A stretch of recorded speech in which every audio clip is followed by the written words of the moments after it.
in the deserts of southern Peru, amidst the towering cacti and treacherous ravines. Their lie shapes so enormous that they can only be appreciated from the sky. Monkeys, hummingbirds, spiders, and lizards, some delicately beautiful, others terrifyingly ferocious, all are carved into the earth in lines of incredible precision. They are the mysterious Nazca Lines, an ancient collection of geoglyphs, whose purpose continues to baffle historians and scientists even today. Across the coastal desert of southern Peru, there are more than 800 of these figures etched into the arid landscape. Some are simple, like lines, curves, or geometric designs. Others show animals and plants, and human figures. Altogether, they cover an area of over 300 square kilometers. That's bigger than New York City. And new discoveries are made all the time. One recent find was this 196-meter-long image of a hummingbird. It's so big that it can be seen from low Earth orbit. The Nazca Lines are truly a sight to behold. And although some are simple in design, the sheer scale of them is mind. Take the monkey geoglyph, known as the astronaut monkey. It is 47 meters tall and 213 meters wide. That's about the size of a basketball court. How did they do it? The Nazca people, who lived in southern Peru between 200 BCE and 800 CE, had no heavy machinery to help them carve the lines into the desert sands. Instead, they used tools as simple as rocks and sticks. They would have removed the red pebbles and lighter-colored sand that covered the ground, exposing the darker soil underneath. This created the stark outlines we see today, and must have taken hundreds of people working together for weeks to make each one. And yet across the vast desert, they are perfectly aligned with one another. Archaeologists believe the Nazca people began making the lines around 1500 years ago, but stopped sometime before 500 years ago. But why? Nobody knows for sure. In fact, the mystery of the Nazca Lines has only grown since they were first discovered by modern man in 1927. There are many theories about what they could mean or how they were created, but none can explain all of the lines. We don't know if they had any connection to the cosmos, if they were part of a religious ceremony, or if they served as boundaries between different villages. And yes, there are plenty of conspiracy theories, too. Some say the Nazca Lines are landing strips left behind by extraterrestrials. Others claim they were made by the lost civilization of Patiti, a mythical city of gold. So who are we to say whether they were meant as messages to the gods or instructions for aliens?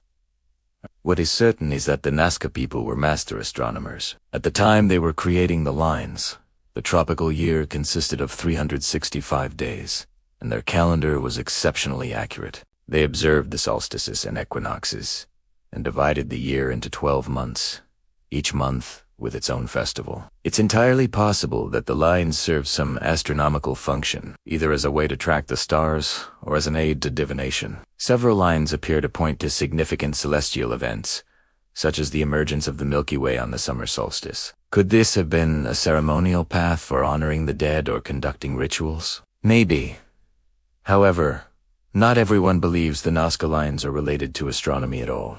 In 1974, Russian astronomer Georgy Ekrutikov proposed that the lines actually formed a map of South America. He claimed that when viewed from the sky, the continent looked just like a spider, and he wasn't the only one to notice the similarities. Maria Reich, a German mathematician who spent much of her life studying the Nazca Lines, believed that the spider represented a worldview. According to her research, the 8 legs of the spider spoke for the 8 directions. There was north, south, east, west, as well as above, below, inside, and outside. This theory is supported by other geoglyphs found in the region, including the famous hummingbird, which may have been a representation of the sun god. If Krutikov and Rice were right, then the Nazca people didn't just have an intimate knowledge of astronomy. They also had a sophisticated understanding of geography.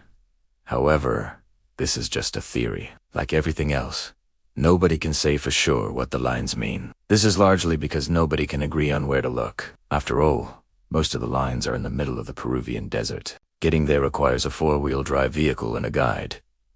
Not to mention, it's very high up in the mountains. The air is thin and the sun beats down mercilessly. Many people get altitude sickness or sunstroke just visiting the site. To study the lines, archaeologists have to trek into the desert and camp out for days at a time. You can imagine how hard it is to keep your focus when you have slept in days and are surrounded by nothing but sand and empty skies. But even when archaeologists get funding to visit the site, they face another problem. Looters. For many years, grave robbers have pillaged the tombs near the Nazca Lines, stealing artifacts and selling them on the black market. It's illegal, of course, but hard to stop. That's why many archaeologists prefer to stay away. But a few brave souls have risked it all to uncover the secrets of the Nazca Lines. And some of their findings have been shocking. One of the most exciting finds came in 2019, when researchers used ground-penetrating radar to scan the desert floor. They focused on a particular line that showed strange spikes coming off of it. What they found beneath the surface was a series of buried tombs. It was a sensational discovery. But unfortunately, the Peruvian government stepped in before any serious excavations could take place. They're worried that the tombs have already been looted. They may never know for sure, unless someone takes the risk to dig further. But the government won't allow it, undeterred. Other scientists are looking at the lines in new ways. Some are using satellites to scan the desert, hoping to find previously unknown Others are using computer models to try and recreate the lines in a virtual environment. By manipulating the lines digitally, they hope to gain a better understanding of how they might have been made or used. One scientist who is letting a little thing like the law stand in his way is Nazca researcher Ivan T. Portman. While other scholars are scouring the desert or building computer models, Portman has been piecing together the history of the Nazca Lines through old documents. He combed through thousands of pages of field notes, letters, and reports from early 20th century explorers. He wanted to know what the first outsiders who discovered the lines thought they saw. The results were fascinating. Early explorers saw many things while wandering the Peruvian desert: llamas, alpacas, monkeys, and even a dinosaur or two. There were also references to humanoids, strange beings who seemed to emerge from the desert sands, dancing and playing flutes. These creatures were said to be small and thin, almost like skeletons. They wore loincloths and headdresses, and spoke in an unknown language. Although some explorers dismissed these stories as mere hallucinations brought on by the harsh desert climate, others took them seriously. Many of the accounts were written by respected scientists, military men, and diplomats. Surely they wouldn't lie about seeing such strange creatures.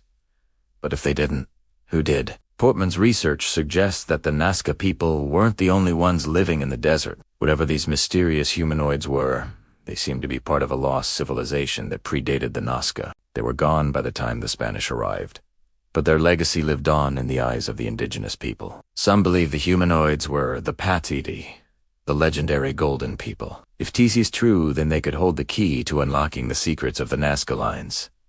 Unfortunately, the Patidi are nothing more than a myth. Or are they? There have been strange humanoid statues found throughout South America, some dating back thousands of years. Could these have been the same beings that the explorers saw? Were they worshipped as gods by the Nazca people, or were they something else entirely? Scientists may never know. The truth is, there's a lot we don't know about the Nazca people and the world they lived in. The Nazca Lines are a testament to their ingenuity, but they're also a reminder of how much we have yet to learn. As explorer Hiram Bingham put it, the Nazca Line, whatever its origin or purpose, is a marvelous piece of work. It does not admit of any parallel among the achievements of contemporary cultures elsewhere in America. No similar use of the resources of the soil has been noted, save in the great pueblos of the Southwest. The Nazca Line is unique. So, what do you think? Were the Nazca Lines messages to the gods? Or were they something else entirely? Let us know in the comments below, and don't forget to like and subscribe for more videos like this one. Thanks for watching.